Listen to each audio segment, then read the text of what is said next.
Hello, I'm Desire Dubounet, here again for Immune. We're going to continue our courses on wellness, and today we're going to be talking about yoga and light exercise. Come on, let's go into the exercise room. Get out of the hot sun.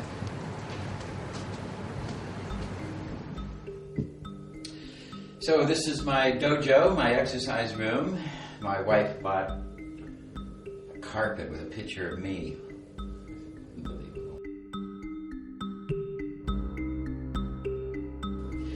And we put it up on the wall to use it as padding when we play basketball.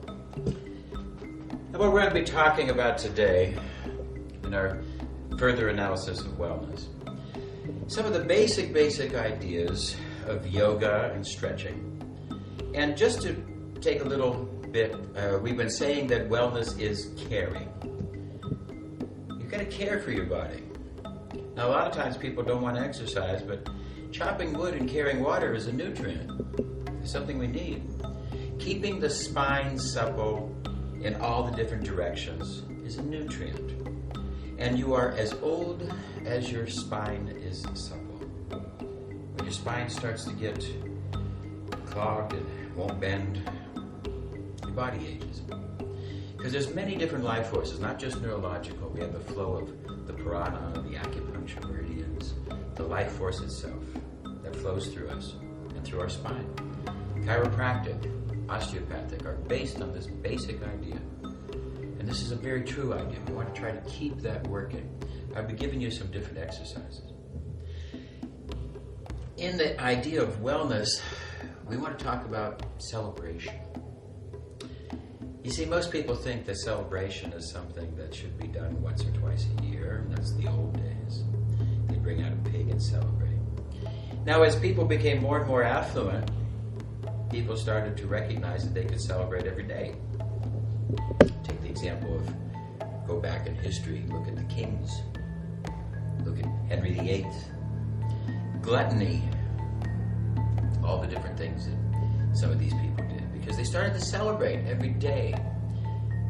And what we want to get to is an idea of celebration, but it doesn't mean that you have to have a pig every day.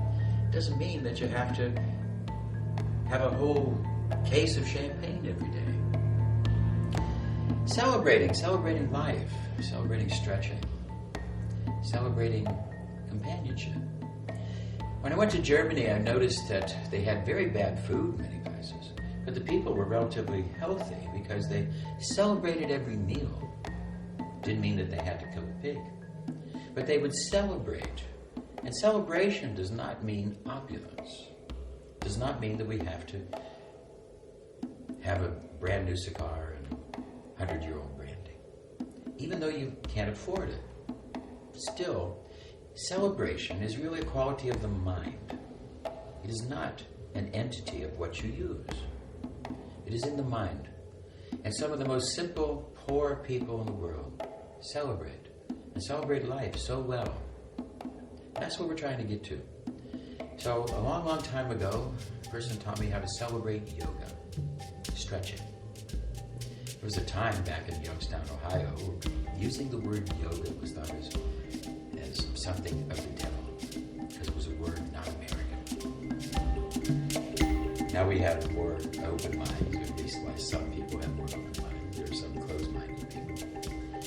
But yet it's really nothing to be afraid of. What we're going to be doing is some basic postures to help stretch the spine and bring that awakening of life force and allow us to celebrate.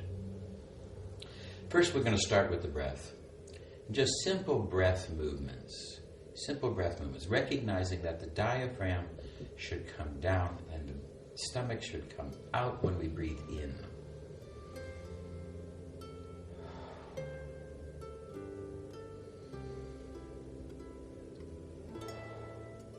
Letting the diaphragm come out when we breathe in. If you look at a small child, you'll see diaphragmatic breathing. The way to breathe is really as a muscle at the bottom of the lungs that as it pulls air in, it comes down, pushing the abdomen out. This is the way children breathe. This is the way the masters breathe. This is the way the yogic masters and all the different kundalini and spiritual masters. Because they learn to pull air down deep, deep, deep into the lungs. When we do this, we open up the whole body. Now in Lamaze training, when a woman goes to have a baby, they train in Lamaze. And in Lamaze training, it's short, shallow breaths. Short, shallow breaths. The longer and deeper we breathe, the more emotions will come to us. The more feelings, the more neurological. As the diaphragm comes down, it will press on the solar plexus. And the solar plexus is going to be activating all different types of feelings, nerves, and neurons, and emotions. That solar plexus is highly innervated to the unconscious self and the limbic system. So, to stop the pain of birthing, they teach Lamaze. Short, shallow breaths. And it has an effect. It helps to work. In our culture, after about the age of 6 or 7, people start to get more educated and they start hiding their feelings. They have to hide their feelings from, of all people, their parents. And as they start to hide their feelings, even from themselves, they switch from diaphragmic deep breathing to shallow breathing. As we come down and touch, we will bring out feelings. And some of these feelings are negative feelings. And that's a celebration as well, because in wellness, as we have discussed, is ups and downs. You can't stay up. You create tension, and you can't stay down. Every path you choose will have happiness and sadness. Every path you choose will have sadness and happiness. It's a judgment. Some paths that you think are going to produce the most amount of sadness turn out to be happy. And some paths you think are the most amount of happiness turn out to be sad. Everything is ups and downs. And as we uncover these deep feelings that come to us, celebrate them. We celebrate Halloween, that Day of the Dead, before the All Saints' Day. We celebrate that. Recognize that celebration is part of the good and the bad. The Irish have the celebration of death of the wake. It's a celebration. Life is a continuation, and we can learn to have celebrations and learn that the happiness of life is here. It's not in the things you buy. It's in here. It's not in the places you live. It's in here. Continue the breathing. Alternate nostril breathing. In.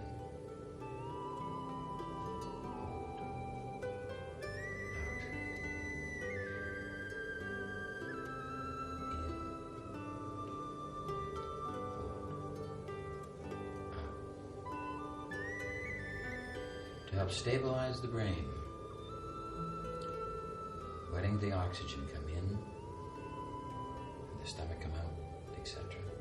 Another thing that happens in our culture, we start to worship the tight abs. It's not really the way our bodies are meant.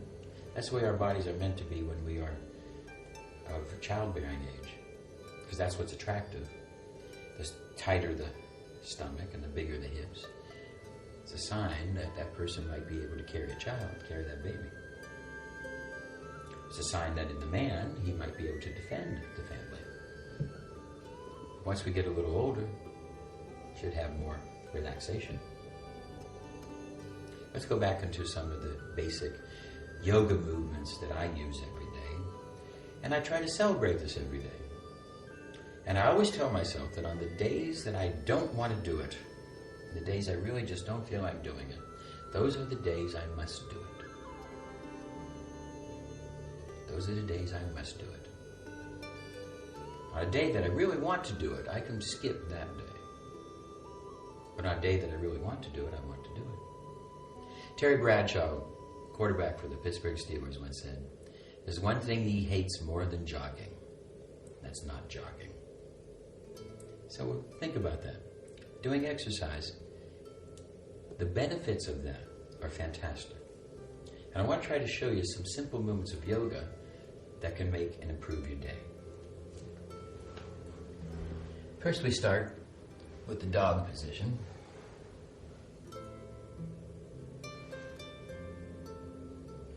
Working the spine, holding, looking to the right, to the left.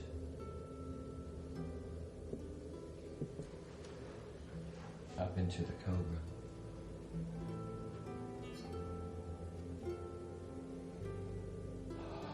The first time that this happens, it's an awakening of life force.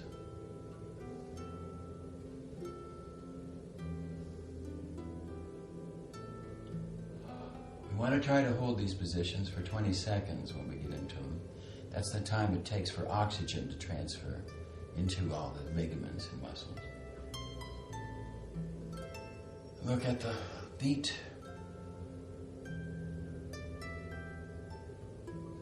Controlling the breathing.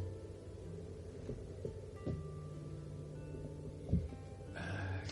Look at the feet.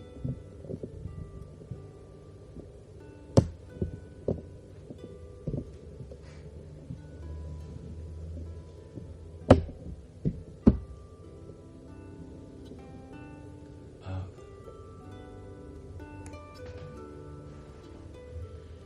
Into the sitting pose. Notice I'm sitting on the floor. And these different exercises I'm doing, if you find you can't do them, just work them slowly. Do what you can. Don't hurt yourself. If you start getting pain, that's a sign that you're working too hard. A little bit of slight discomfort you want to work through, but you do not want to work through any sharp stabbing pains. Be very careful and get some advice. I would say get advice from your medical doctor, but usually they don't have a clue about anything. But get yourself some advice from a licensed healthcare practitioner or somebody who has one of our devices, etc. When we're in this position, I want to try to stretch the spine by reaching behind me, grabbing this heel, looking down at the ground, my hand.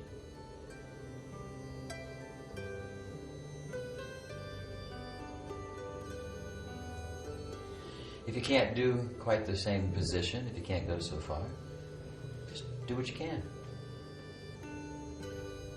Other side now.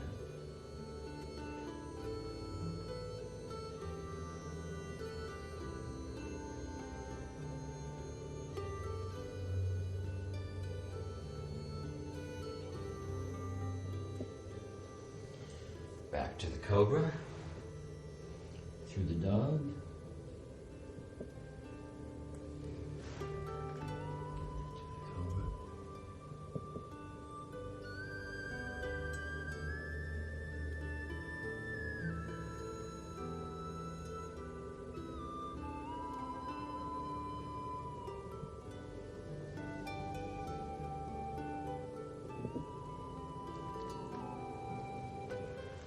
To the seated position. Good back stretch if you can do this. Go back. When you do this, the blood to the legs is kind of clamped down, and blood now will rush into the intestine, into the stomach, into the whole digestive tract. Good idea to get the blood circulating there. That's where life really is under the most amount of control, the small and large intestine. And if you can go all the way back,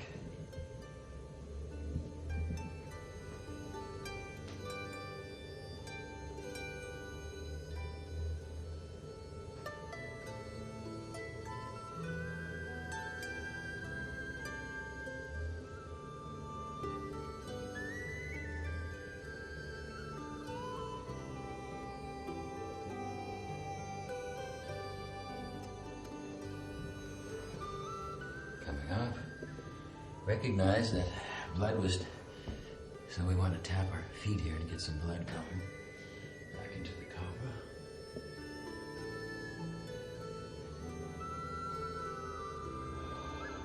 I'm rushing through the postures because usually it's 20 seconds at each stop. I'm making it fast 20.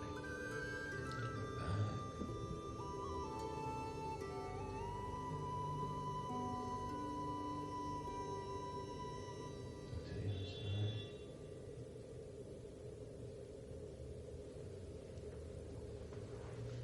Up onto the feet.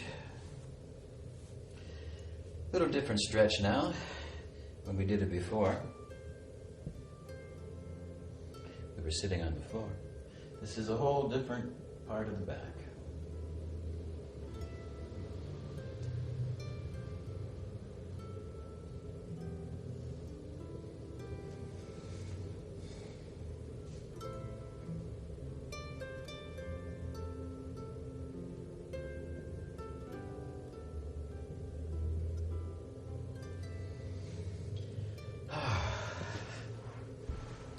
Seated position. Little Chinese yoga I picked up in Taiwan. And we're going to take our hands and tap on the adrenals. Up here just above the kidneys. Don't hurt yourself. Nice little tap. Help wake those adrenal glands up. Kick in the adrenaline.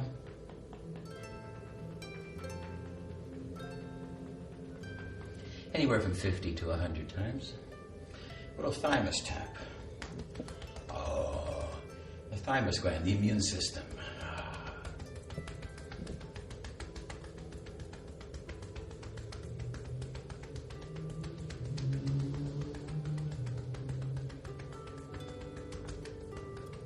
Wake up the immune system.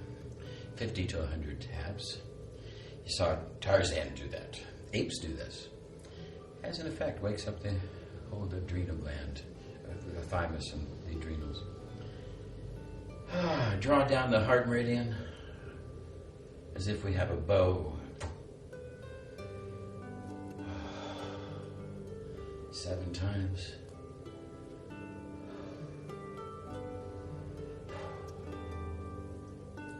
We have a bow and arrow.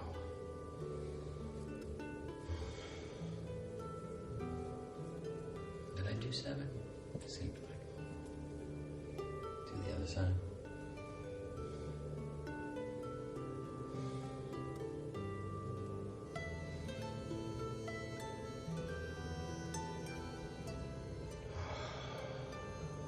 Light force coming up. As if you have a weight. And then relax. 2.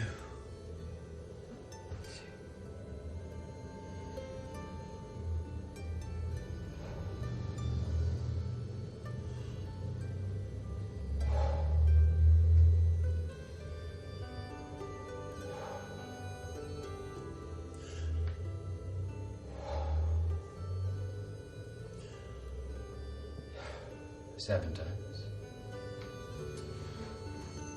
Good little back stretch now. Help stretch the back. And do as much as you can. If this is too difficult, just start off with holding just past the knee. If you can do. And gradually, you'll find yourself being able to stretch. Stretch. Hamstring, back, everything.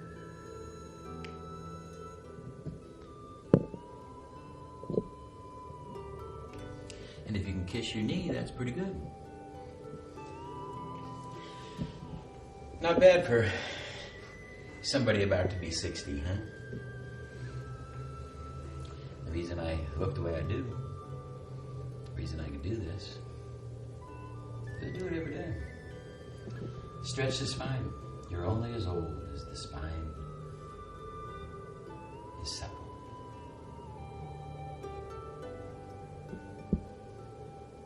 Stretch.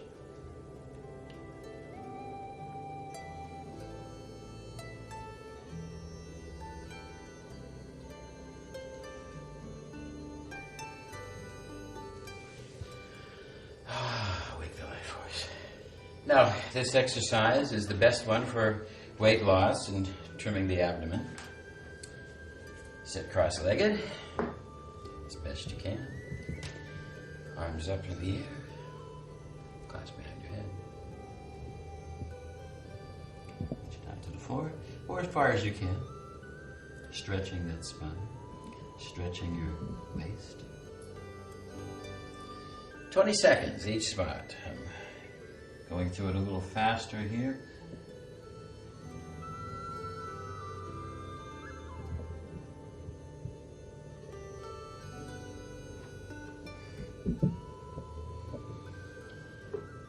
Right elbow to your left knee. And if you're real good, you can go to the floor in front.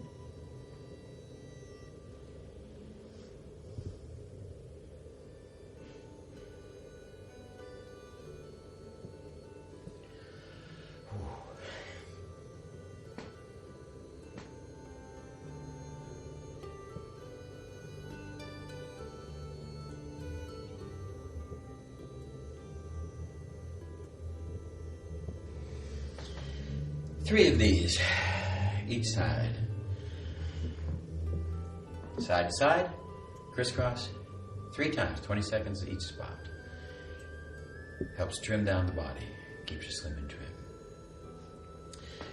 Now let's do a couple of standing bits of exercise. It's always helpful in yoga to be able to get the head lower than the thyroid, so that we can get blood to the brain, to the pituitary, etc. And one of the big exercises that we do is put the hands behind and stretch down.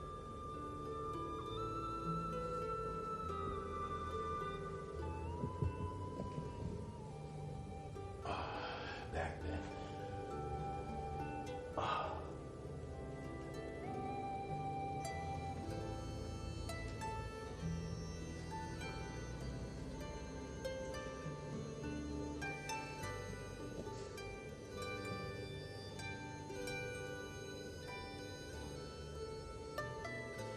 Get the blood going.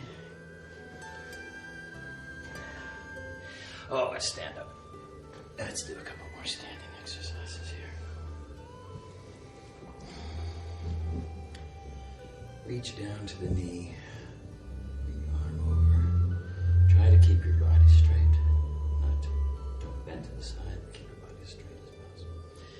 And maybe you can drift on down.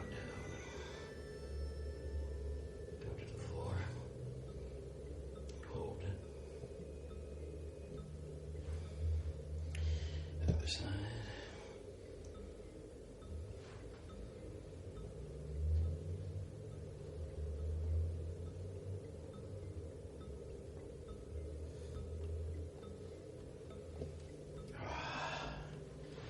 Awakening some life force.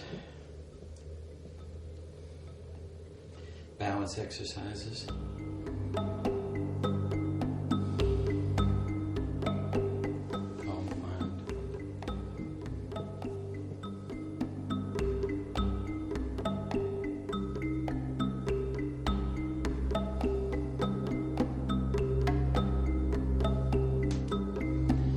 These are the basic exercises that I do in the morning. And then what I do is a slight little aerobic exercise, about 20 minutes worth. We find that takes about 20 minutes of good quality aerobic exercise to really get the benefits. And if you don't do at least 15 minutes, if you don't work to a light sweat, you're probably not going to get all the benefits. But let me show you now what I do in my routine. Here's a little stair stepper. Try to do about 5, 6, 7 minutes, depending on the day and the stair stepper. Then I go right to this little device, this more non-impact, but still try to keep up the activity. So I keep the heart beating, but this one's a non-impact and doesn't have the strain. The other box over there, the other machine had more strain on the knee, and I find this one has very little strength except for on the hips. I can tolerate it better.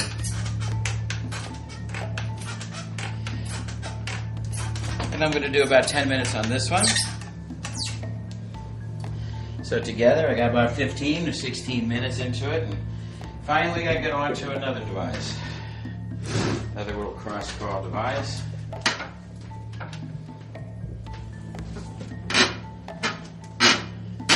Another little stair stepper here. Giving me the cross-crawl, the benefits of the cross-crawl, working the upper body slightly.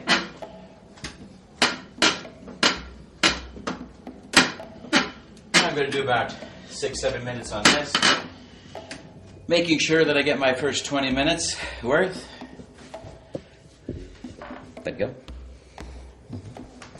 Then I'll work on the bag on a good day. Try to keep the karate moves, sharp and everything. So work on a little bit of twisting, twist and shout, and this becomes a celebration. It's not easy. But by switching from different machines, I find it gives me a little bit of a break mentally, and I can think about things. If I stay on one machine, it's boring. The yoga has always been good because it's awakening life force. The aerobics are a little more difficult. But everybody, all of our bodies are designed. Chop wood, every water, it's a nutrient. If you care, if you really care,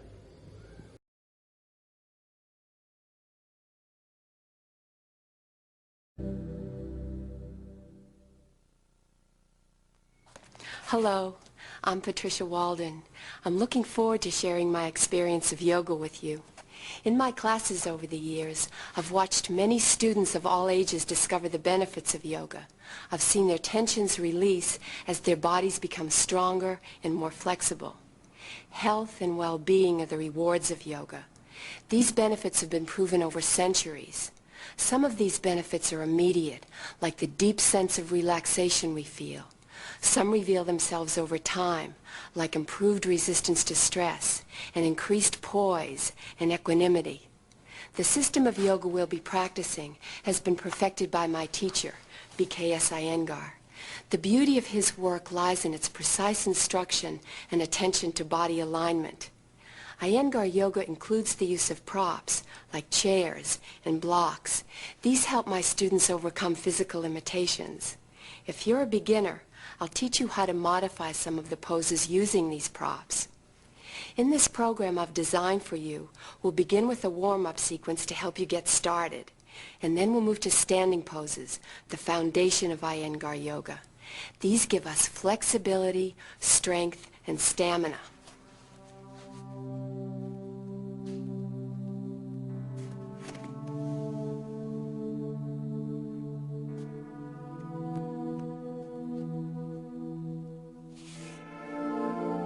On to seated poses for calmness and poise, and to inverted poses to increase circulation and decrease stress.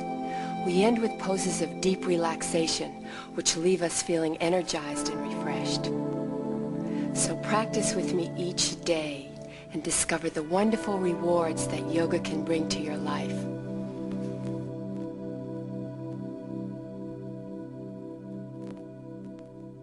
We'll begin with a sitting pose. It's a quiet pose that will help center you and prepare you for your practice. It can also help you make the transition between your daily activities and your experience of yoga. As you practice, breathe slowly and evenly in each pose. Listen to what your body's telling you. Remember to take care of yourself. Approach each pose with an open heart and mind. You'll be hearing a lot of information. Don't feel that you need to understand it all at once. As you continue to practice with this video, your body will understand more. Come to a kneeling position. Bring your knees and your heels together and lengthen the spine. Sit back on your heels.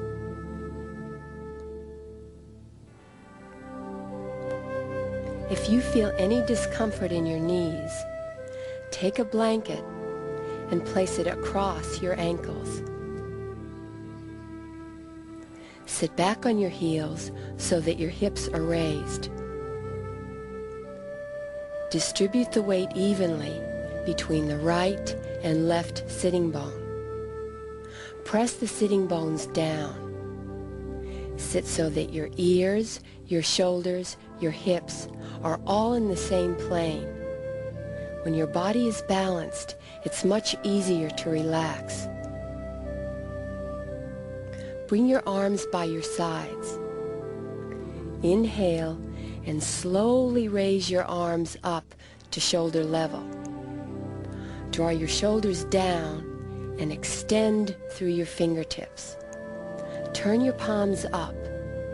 Inhale, stretch your arms overhead. Press down on your sitting bones and stretch up through your arms. Lace the fingers together and use your arms to make the spine longer. Press the palms up toward the ceiling and press your sitting bones down. Feel your inner arms becoming longer and longer. Inhale, and with your next exhale, release your hands and slowly bring your arms down. Drop your shoulders and lengthen your spine. Stretching your arms overhead can feel exhilarating. The ribs lift and expand. This allows you to take in more air. Let's do it again. Inhale, lift your arms to shoulder level. Drop the shoulders and extend through your fingertips. Turn your palms up. Stretch your arms overhead. Change the interlace so that the opposite thumb is on top this time. Press the sitting bones down and extend through the inner arms as you press your palms up toward the ceiling. Stretch to the right and to the left and back to center. Release your hands. Hi, I'm Tara Stiles, and this is iYogaLife.com, and today I'm going to show you guys some yoga that you can do for the morning. So this is yoga that you can do when you wake up in the morning, just to kind of center yourself for your day, stretch out a little bit, so everything doesn't get all panicked right away. So just coming to lay down on your bed in the morning, and if you sleep on your side or on your stomach, however you're sleeping, just try to get yourself, for this routine, just to lay on your back here. And I like to do this routine sometimes with my eyes closed because it kind of makes the wake up process a little bit less traumatic. So here with your eyes closed, and you can just interlace your hands and stretch all the way up. And stretching through your feet too, and then just come all the way back and stretch your arms up. And then you can take your foot and cross it all the way over your body, and then really reach with that other hand across. So you're reaching with this foot and this hand. And then just come back and try the other side. This is really good. My spine always pops and cracks when I do this, just getting all the kinks out in the morning. And then just bring one knee up and gently just rock your knee around in a circle like this. It's just gently releasing your hip in the morning. And then just switch sides. So this is kind of getting the body moving without being too traumatic. And then just bring both knees up. And then you can roll to a side here. And this is just like Shavasana at the end of the yoga class. So you really want to take your time getting your body out of these positions here and sitting all the way up. And then I like to do a little meditation just before I get out of bed. And if you don't have time every morning to do this, you can, 30 seconds really doesn't make that big of a difference. So just try for 30 seconds, a minute, a couple minutes. So just sitting up really tall and making sure your spine is in line, and then just closing your eyes. And, without being too dramatic about it, just focus on your breath in and out a few times. So after you've done that for a while, then you can kind of make your way, still being a little careful about it, to the end of the bed. And sitting up really tall here, interlace your hands and stretch all the way up. And then coming over to one side, this is just really getting the side body going, lengthening everything up here, and then to the other side. There you go, and come all the way up. And you can even do a stretch over. This sometimes feels really good shaking the head and neck out, and then rolling up carefully here. And then by this point, you should be feeling, pretty good to stand up out of bed in the morning, and it's not so bad. And then just interlace your hands and maybe take one more stretch all the way up. There you go. And then you're pretty much ready for your day.